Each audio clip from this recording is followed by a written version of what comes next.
throwing free Bud Lights away in the street, emptying out slabs on the side of the road. Right-wing rocker Kid Rock is shooting Bud Light cans, and a massive boycott is underway. How dare Bud Light associate with this person? One positive light, a YouTube comment, was, I'm pretty sure that Dylan Mulvaney being Bud Light spokesperson will cure many people's alcoholism. Oh my gosh.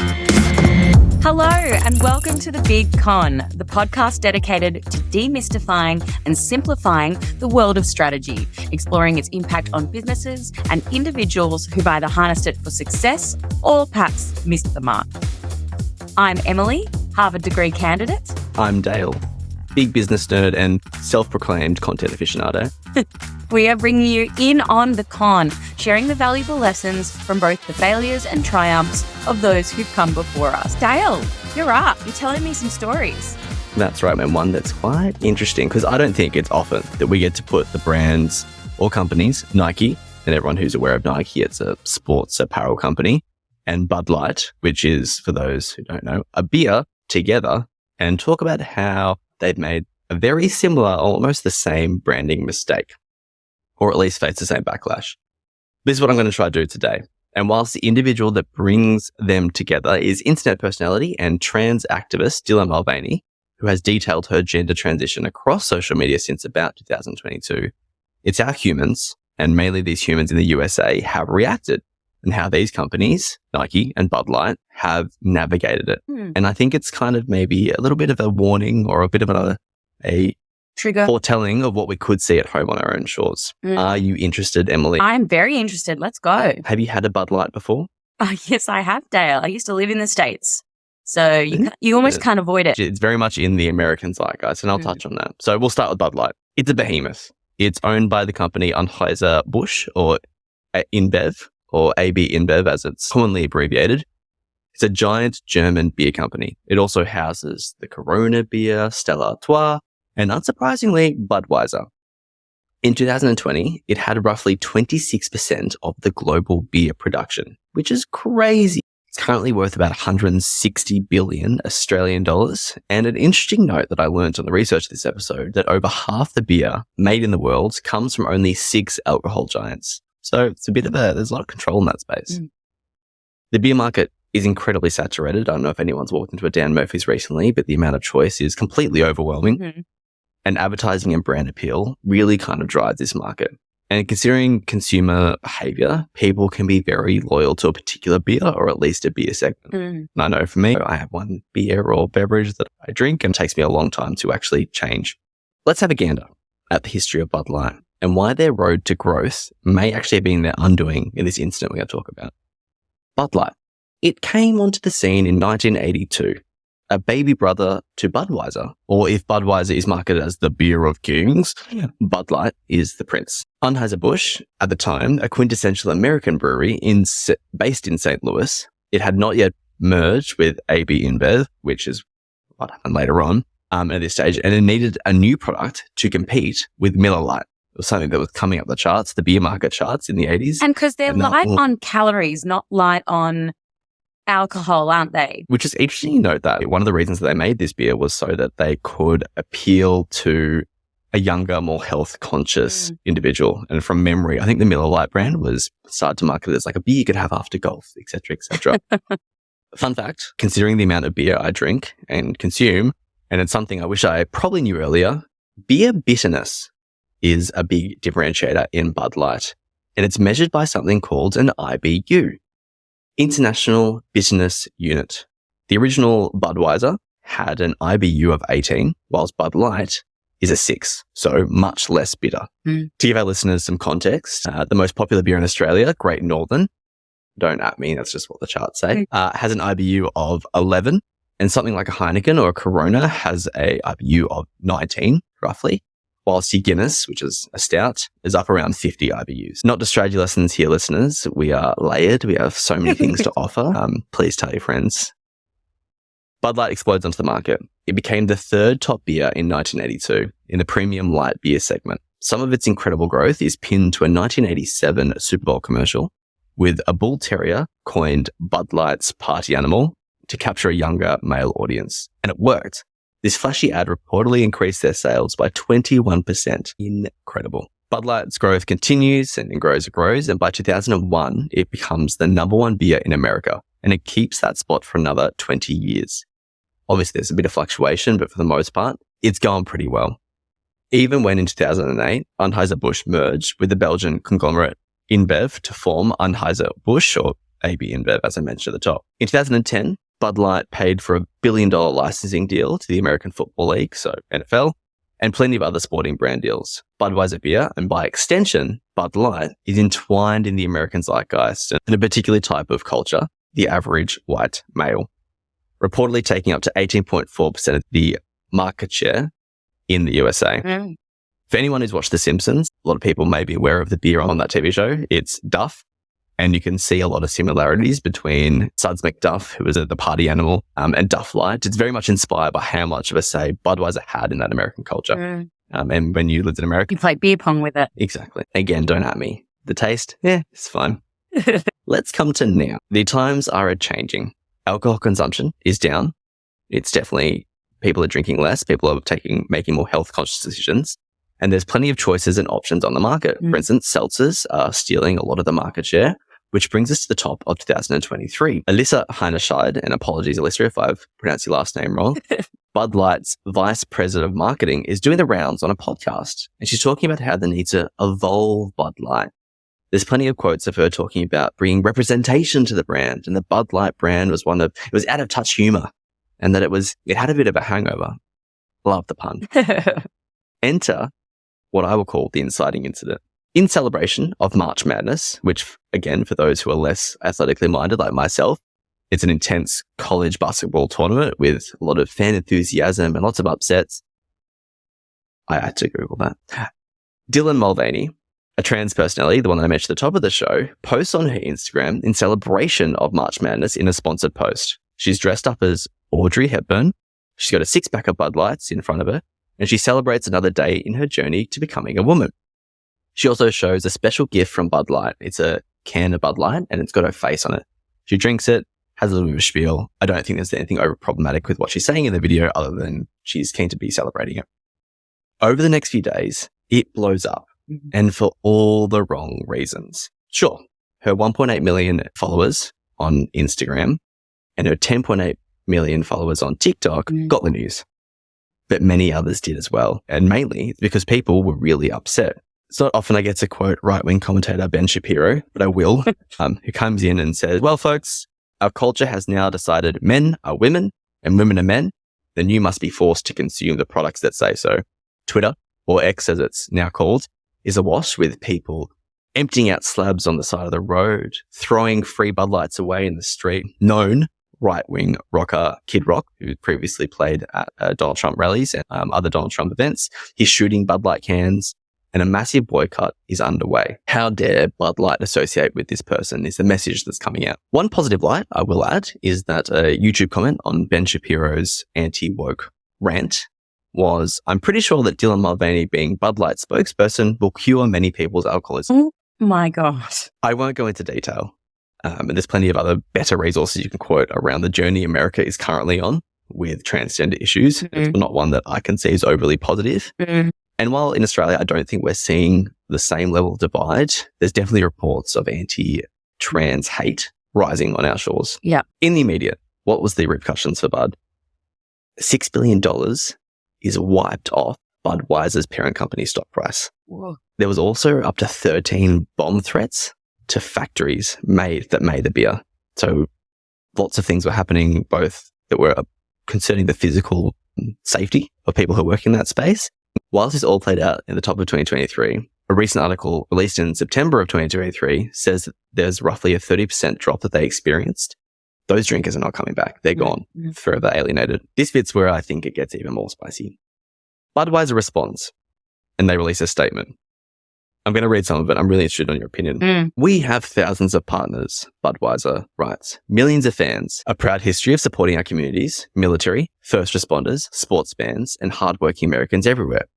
We never intended to be part of a discussion that divides people. We're in the business of bringing people together over a beer.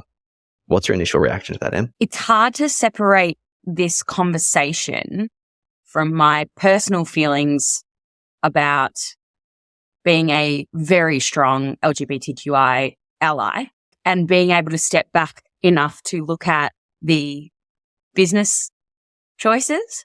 As an ally, the comments not good enough and not strong enough to show allyship if that's what the business wanted to do. Also, as a business choice, we're starting to see a lot of companies enter these kind of political conversations because we are becoming more divided and it's becoming harder and harder for businesses not to get involved in these kind of conversations because not saying something kind of says something as well. And the result was it was fuel to an already divisive fire. Yeah. For me, it's a statement. It doesn't really say anything. No. There's whiffs of, I'm sorry you feel that way. Can you just grab a beer? Oh, wait, to even quote Taylor Swift, you need to calm down. And for anyone who's already told an upset person or a community to just relax, knows that the reaction you get is not what you want. Yeah. Dylan's reaction video, it's quite recent. So Dylan actually took a long time to react in this space. She made a bit of a recap video. Unsurprisingly, she was upset. She felt threatened. She felt scared and vulnerable. And she recognized that if she was feeling like that, and she's recognized that she's in a position of privilege, what others may feel like. And I think that was quite eye-opening for her. The thing that she did highlight was, and I think you've touched on this, is that if you hire a trans person and you use them for your marketing approach, standing by them is the thing to do. And turning a blind eye is far worse than never actually hiring them in the first place. Yeah. They fumbled a little bit on this one, inception from the idea to the end point as well. Let's talk about Nike. As I promised, Dylan Mulvaney, she's back at it again. And days after releasing the video on Budweiser, or Bud Light, sorry, she releases another sponsored post, and this time from Nike. Dylan, again, posts to her social media in a sponsored post. She's wearing a Nike sports bra, leggings, and doing a workout routine. High kicks, star jumps, stretching. She's tagged the post home from day 365, and she's acknowledging the 365 days of womanhood narrative that has made up a lot of her posts over the last few years. Or last year. That's how 365 days works. And again, people are not happy. And I think there's definitely crossover with the people who are upset about the Bud Light process, but I also think she's added some more people. And I think after spending a bit of time with this, there's probably a different outrage that's come through this. A TikTok trend appears in response to this. It's to burn Nike bras.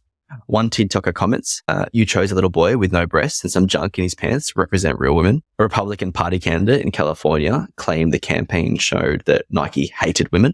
You had Olympians, one in particular, Sharon Davies, who has previously voiced her opinions on transgender issues. She called it a kick in the teeth, and I want to call her Sharon Davies' views have often been quite controversial in that space. I think a really interesting point, contextualized a bit for me and made me think, was Caitlyn Jenner. So for those who don't know, very public gender transition. She criticized Nike for going woke, but also called out the hypocrisy for a double standard in which Nike in, I think about 2019 or a bit before then, docked track and field athlete Allyson Felix, one of the brand ambassadors, 70% of her pay when she became pregnant. So Caitlyn Jenner tweeted, or X'd, I'm still working on the nomenclature there, as someone who grew up in awe of what Phil Knight did, Phil Knight was the original founder of Nike, it's a shame to see such an iconic American company go so woke. We can be inclusive, but not at the expense of the mass majority of people, and have some decency while being inclusive. This is an outrage. And what she's talking about there is very much a response to Dylan's post.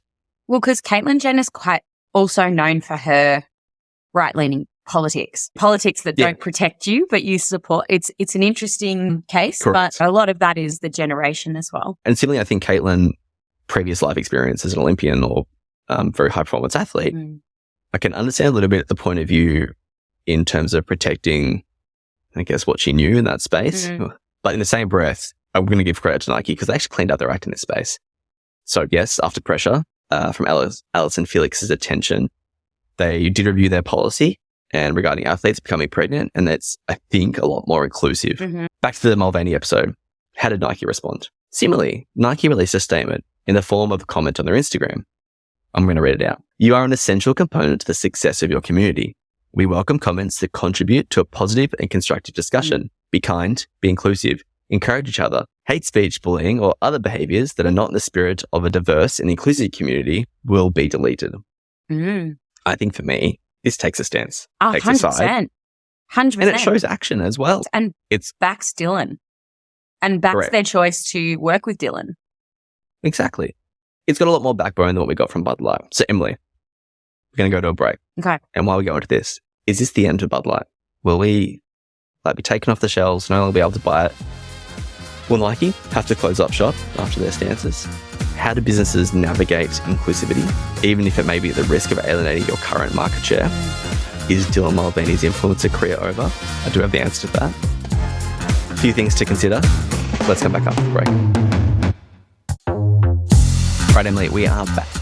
A spicy one. A very worthy discussion, though. Trans issues are something that's quite prevalent right now, but I think what we discuss here can be applied to other issues that are coming up, where businesses are weighing into or asked to being weighed into or deciding to weigh into the different types of conversation. Yeah. A comment I'd like to make, or some advice I'd like to offer, and I actually firmly believe this, and as I speak to people who don't share my views, I think it's a relatively non-divisive thing to say.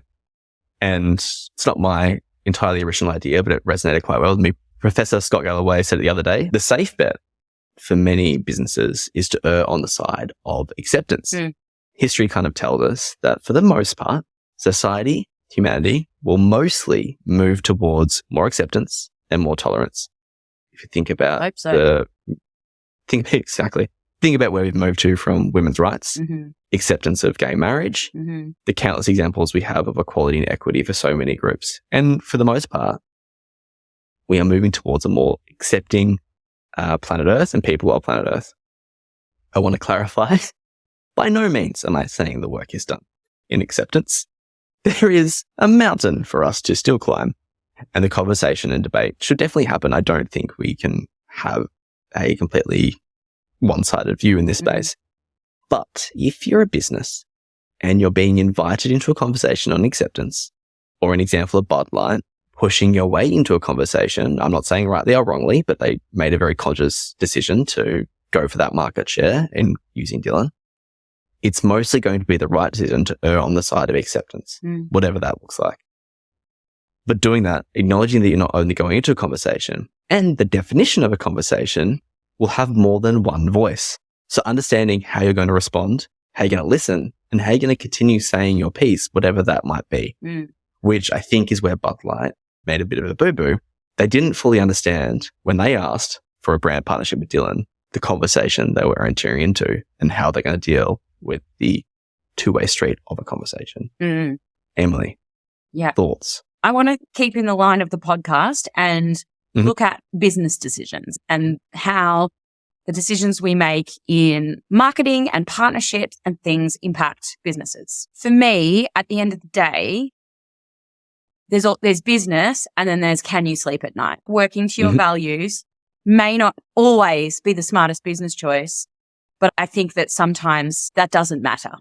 Do you know what I mean? In the grand scheme of things, I think there's a way that you could, if you're smart enough and you have strategy and you have passion for your business, you can pivot and you can do anything you want and still live by your values. I really, really passionately believe in that, because if you can't sleep at night, then what's the point? In a book I read that suggested that as long as you had values and had a position that you followed, regardless of what that was, those values might be to just earn money, as long as you stood behind those values and aligned behind them and didn't waver, and every decision you made from that, you're going to have a positive net outcome. And I would agree with that. Kind of gets into one of the points that I want to talk about in terms of the decisions that each business made. And that is that Bud Light went for something controversial when they have a whole lot of drinkers who will not follow along. Like that would have been obvious to anyone, would know that a lot of people with political leanings that drink this beer would not follow along with that messaging. But again, I don't think that necessarily matters if they had been a true and proper ally. I think if you'd had people shooting cans and stuff, if they'd been a proper and true ally, you might have seen some of those left-leaning things and LGBTQ plus allies pick up a Bud Light if they'd been absolutely true. But they sort of tried to fence it after they'd gone out and made a really controversial choice. Whether it should be controversial or not is outside of the scope of this conversation, but they did. Correct. I think they really alienated both parties, whereas Nike lent in. And I also think that Nike's not going to be as impacted as Bud Light for another reason, and that is their positioning in the market. Bud Light's position is in a highly competitive market with a lot of other people offering almost exactly the same thing or a decent enough alternative that they risk losing their market quite a lot. Nike has decades of brand building behind them, but also they have a culture of research and innovation and being leaders in sort of active wear. Nike is one of those leading brands in innovation and they work really closely with sports people and all this stuff to innovate. So there's less competition for them in that they're releasing new, interesting, they've definitely got their competition, but I can't think of another sports brand that is as prominent in that innovative, like the light footwear and the different types of exercise wear that, is designed to help runners run or whatever it is.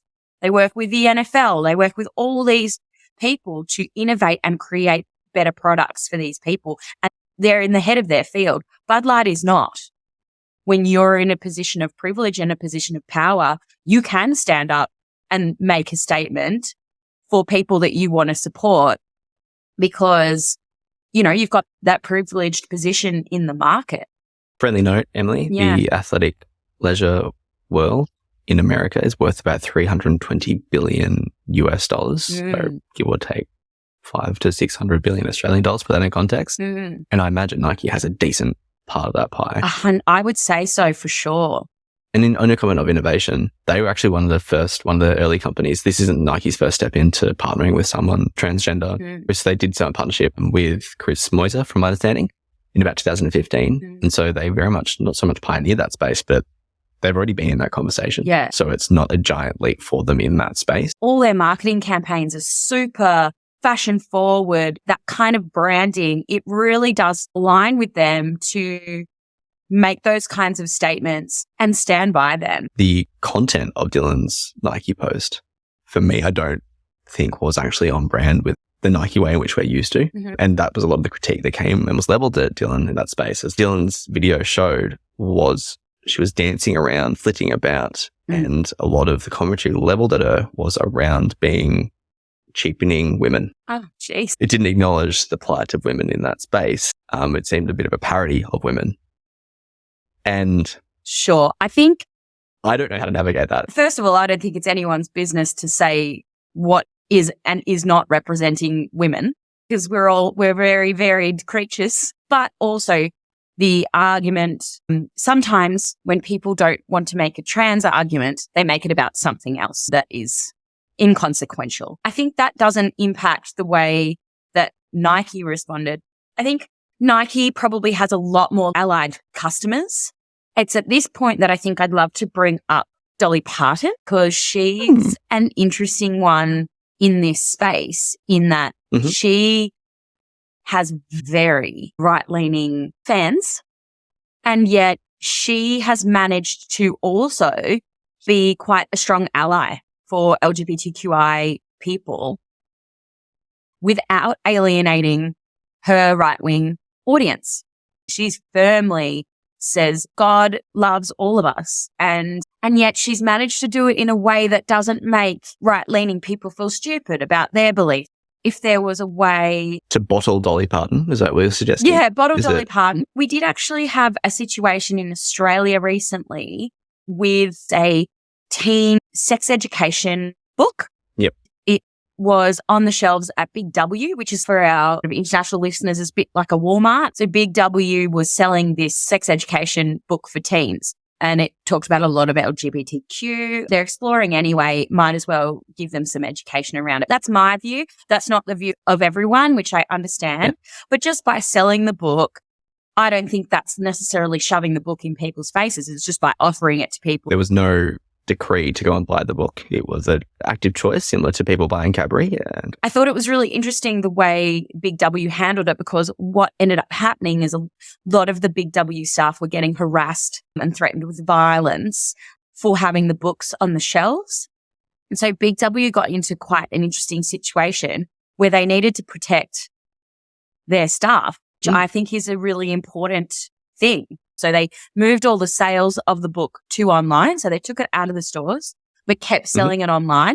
And so it was a little bit of a comment to say, we're not pulling back we still believe that this book should be sold, but still we need need to protect our staff. There's a lot of conversation going on, and we're growing further and further away from each other as we have these conversations. Mm-hmm. And I think that it's interesting to look at how business plays a role in that, because there are so many external factors that are going to impact your business. As a business owner, you have to be aware of the external threats and things that might impact your business. And one of these things that are becoming more prominent is those kinds of conversations. There are people that will expect, when it comes to environmental issues, they will only choose to consume at businesses that align with their environmental values. So if the business isn't actively saying, we align with those environmental values, then they lose a customer base. So it's becoming more and more important for businesses to say something and enter the political space. I'm definitely generalizing here, but a lot of older business people will say it's not business's position to enter into that conversation, which I totally understand and appreciate from their experience in business. However, I think we're moving away from a situation where businesses can stay quiet any longer. Businesses want to be a part of people. In order to capture market share, a lot of them are moving to be a part of their life. I look at something like an Amazon who wants to be on your TV screen, wants to be the first thing you pick up when you want to buy something. And so when they are so much in your life and they're starting to be used, a verb, I'm going to Amazon it, versus the noun that they actually are in a company, then I can understand what people want to have the expectations, right? Okay, well, if I am using this on a day-to-day basis, if I purchase this, what decision am I actually making? Yeah. And people want to make that in order to capture more of the market share, and they want to be part of people's life where they can be.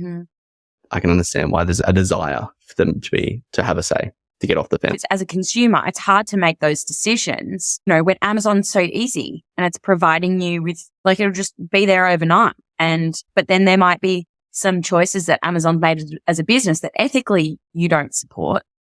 But we're put in a position where, unless you're super privileged and have lots of money to spend, you've got almost no choice. So it'll be interesting to see this conversation evolve in the coming years and decades. I think we're getting to a point where we have to make a stance, and you have to pick the one that goes with your culture and mission and who you are as a person and what will let you sleep at night. And your customer will come along for the journey. There will be a customer that will come along for the journey if you stand by yourself. I think maybe if I can wrap back to what I said around businesses who have values, whatever they may be.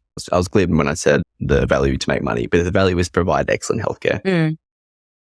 If any marketing decision you make as a result of that needs to align with that value, it shouldn't be much of a diversion away from your already existing customers to come back and go, well, this fictitious health company I was talking about partnered with Dylan Mulvaney to speak about the healthcare options that she was able to offer. I don't think it would be out of line with their message because it would be to provide excellent healthcare.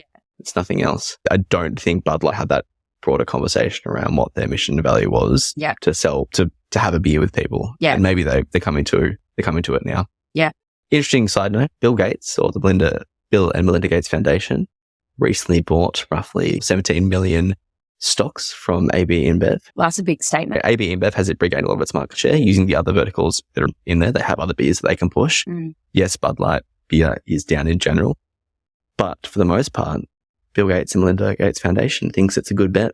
So I don't think it's the end for AB InBev at this point. Yeah, well, it's only really one branch of their thing that might have been struggling anyway. So they might have just needed to make a call. They just should have stood by it, I think. And interesting note about Dylan as well, still is doing sponsored posts. And so it isn't the end of her influencer career. So very much still around on everyone's Instagram feeds, and recently won an award. Wow, very good, Dale. Listeners, there you have it.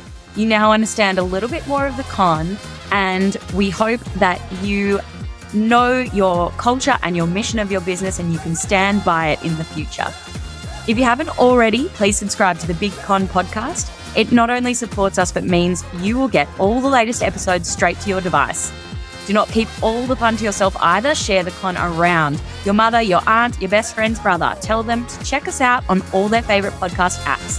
For any further details, head over to our website, thebigconsultingagency.com, and sign up to the mailing list. Bye for now. See you guys. This podcast was recorded on the lands of Woiwurrung Language Group. always was, always will be Aboriginal land.